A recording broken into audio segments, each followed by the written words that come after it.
Fancy garment and kids mall, Ayesha Nagar police station के सामने, हजारखोली, मालेगांव।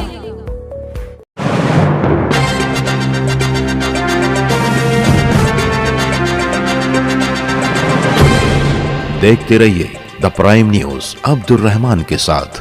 आज सुबह गुमशुदा बच्चों की तलाश ग्रुप के जिया मुस्कान को इत्तला मिली कि सरदार टॉकीज के पास मजार के करीब कोई शख्स मुर्दा हालत में पड़ा हुआ है, जिसके बाद वो अपने दोस्त किला तेरा ग्रुप के अतर हुसैन तारे और दिगर साथियों के हमरा पहुँचे और रफीक भाई एम्बुलेंस वाले के जरिए लाश को उठाकर सिविल हॉस्पिटल पहुँचा दिया। साथ ही गुमनाम शख्स की तलाश के लिए सोशल मीडिया पर पोस्ट भी चला दी। इसी दौरान मरने वाले शख्स की शनाख्त सलीम शेख अमीर साकिन महाडा प्लाट खलील किराना के पास की हैसियत से हुई। जिया मुस्कान अतर हुसैन तारे और उनके साथियों ने इस दौरान तमाम कागजी कार्रवाई मुकम्मल की और लाश को लवाहिकीन के हवाले किया। रिश्तेदारों के मुताबिक शेख सलीम उमूमन भटकता रहता था। रात 10:30 बजे के आसपास उनके रिश्तेदारों के मुताबिक उसे मिलन होटल के पास देखा गया। फिर किसी तरीके से वो भटकता हुआ उस जगह पहुंचा और एक अंदाजे के मुताबिक रात सर्दी की ताब ना लाकर वो जा बहक हो गया। जिया मुस्कान ने तफसीलात बताई। साथ ही उनके रिश्तेदारान जिया मुस्कान अतर हुसैन तारे और उनके साथियों की तारीफ किए बगैर ना रहे। फैयाज अफसर के हवाले से ये रिपोर्ट। सुबह में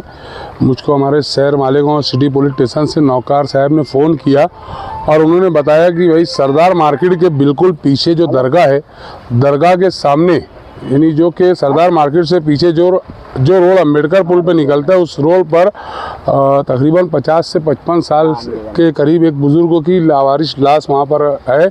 आप आ जाओ। मैं रफ़ीक भाई एम्बुलेंस वाले को फ़ोन लगाया, मेरा एक बचपन का दोस्त है फैयाज, उसको लगाया। फिर हम लोग वहाँ आए। फिर किला तेरा ग्रुप के अतर अहमद तारे, मुजीब, काया, महमूद और रफ़ीक भाई एम्बुलेंस हम लोग सब वहाँ पहुँचे और उस बुज़ुर्गों को वहाँ से उनकी लाश को जो है तो एम्बुलेंस में रख के यहाँ लेकर आए। इसी दौरान जो है तो हमारे प्रिंस रहमान साहब आप और फैयाज अफसर, साहिद खान ये भी आ गए।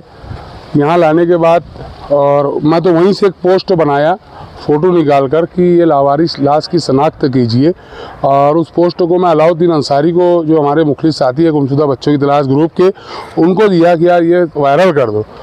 तो उन्होंने वायरल किए और उनका एक भतीजा है जो नाश है, उनके एक भतीजे है तनवीर भाई, उन्होंने वो बाहर है कहीं, उन्होंने मुझको फ़ोन किया कि यार ये मेरे चाचा है और मैं मेरे बाबा यानी ये उनके बाबा और ये उनके बहनों ही है, ऐसे ये एक बाबा है और ये सब भाई लोग हैं। इन लोगों को तनवीर भाई ने फ़ोन किया और बताया कि यार ऐसी सी बात, एक पोस्ट आई हुई है और ऐसा ऐसा चाचा का इंतकाल हो गया।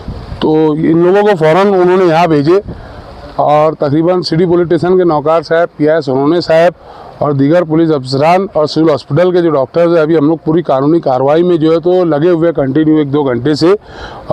जो पंचनामा है सिविल हॉस्पिटल का, जो नोन करना है, लिखना है, वो सब होने के बाद PM रूम में भी डेड बॉडी यहाँ पर है।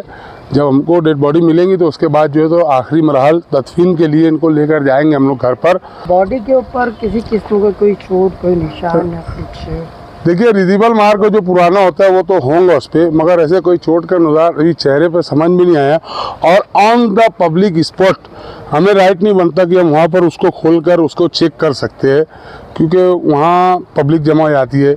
बहुत से मामलात है, जो नियम है उसके हिसाब से हम लोग वहाँ पर जो उसकी फ़ोटोग्राफी वगैरह करके और उसको यहाँ लाया। अभी सिविल हॉस्पिटल में ये काम डॉक्टरों का है, डॉक्टर्स जो अभी चेक करेंगे कोई चोट है या मार का निशान है या क्या है, अभी वो डॉक्टर लोग चेक करेंगे, उसके बाद वो बात सामने जो भी रहेंगे आ जाएंगे। कहने का मतलब किसी किस्म की कोई ब्लडिंग जो है वो आपको जब आप गए थे अव्वलीन जांच में कहीं ऐसा आपको ब्लीडिंग वगैरह नहीं, कोई खून के निशान वगैरह? नहीं, ब्लीडिंग वगैरह कुछ नहीं है, मगर जिस तरीके से डेड बॉडी मतलब वहाँ पर थी तो ऐसा लगता है कि रात के आखिरी पहर में वो सोए होंगे और जो सर्द माहौल है, सर्दी की वजह से उनके पास कोई चीज़ होने वाली नहीं थी।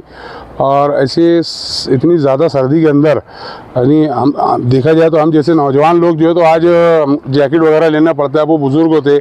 अब ऐसी कंडीशन में मतलब वो उनके पास जैकेट नहीं है और वहाँ वो सो गए और सर्द बहुत ज़्यादा होने की वजह से सर्दी हवाएं, नदी का किनारा इंतहाई ख़तरनाक ठंड होता है मैं जहाँ तक के समझता हूँ, मेरी अपनी एक सोच एक राय है कि यार वो सर्दी की वजह से, उनको ज़्यादा सर्दी लगने की वजह से और उसकी वजह से उनकी डेथ हुई है। मैं सरदार नगर में बैठा था, वहाँ लड़के का फ़ोन आया, बोले अब्बा चचा की डेथ हो गई, सूल हॉस्पिटल में तुम आ जाओ। तो मैं यहाँ आया। मेरे है ना मामा ससुर है। अच्छा। और उनकी रात को 1-1:15 बजे के टाइम इकबाल ढाबे के ऊपर मुलाकात हुई थी। तो वो मेरे से मिलते उलते रहते थे और बोल के वो निकल गए वहाँ से। और तकरीबन 1:30-2 बजे के टाइम स्टैंड पे भी दिखे मेरे को, मच्छी बाज़ार में जाते हुए वो। और उनका नाम है शेख सलीम शेख अमीर। वो रहने वाले हैं टीपू सुल्तान चौक के लग, क्या अपना खलील माडा पलाट खलील किराना दुकान की गली में वो रहते हैं। उतने टाइम मेरे उनसे मुलाकात हुई। अब सुबह ऐसा मालूम पड़ा अपने जिया भाई से, अल्लाह का करम है अपने शहर के अंदर जिया मुस्कान उनके ग्रुप के जितने लोग हैं, जितने आने का मतलब अभी उन्होंने ये तारे करके किला ग्रुप वगैरह के जो है, अल्लाह का रहम करम है कि ऐसी शख्सियत अपने शहर के अंदर है जो खिदमत के अंदर माकूल रहती है। और उनका लाख लाख एहसान है। वो कोई भी समाज के लोग है, कोई भी रहे, जिस वक्त उनको याद करे वो अल्लाह के दिए से हमेशा हाजिर रहते हैं। उनकी यानी ऐसा रहे कि यार अल्लाह ताला उनकी उम्र दराज और अच्छी मेहनत करे कि यार ऐसे रात दिन मेहनत करने वाले को। और अपना शहर वाकई ऐसा नहीं काबिल तारीफ़ है कि मालेगांव से हट के भी दूर दूर उनका नाम चलता है। अल्लाह ताला उनको हमेशा ऐसी रखे और ऐसी खिदमत करे। गरीब और मुफलिस उनको कोई, जो अभी जिसकी लाश है उनको कोई इतनी मालूमात और आइडिया नहीं है। जो शख्स होता उसको जो भी था वो अपना अपना करता था। उनके भाई रिश्तेदार ये कभी ऐसी चीज़ के अंदर ये नहीं है। वो यहाँ आने के बाद जिया भाई ने खुद हिम्मत दी है कि आप उनको पहचानते यहाँ पर आओ, मैं आपका पूरा टोटल काम करूँगा, कोई बात कर तुम टेंशन मत लो। बल्कि उनका और भांजे वगैरह है उनको पुलिस स्टेशन वगैरह लेके गए।